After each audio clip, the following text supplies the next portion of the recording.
Deruja.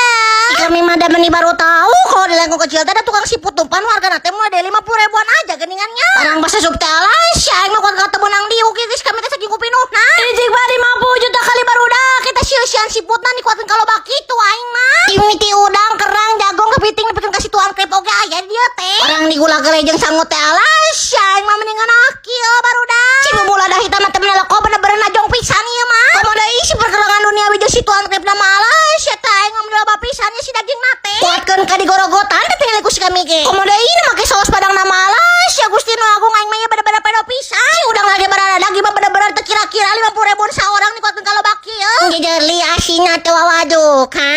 Ieu teh mendingan pisan. Urusan cara mah tinggal siebor aja pakai aneka minumannya dari mereka. Ini mah tuh bener-bener otomatis menyebor dekorasi kami dengan baik. Tempat na oge luas aya 2 lantai pokoknya mah ngeunaheun pisan asa siga di akuarium ieu teh.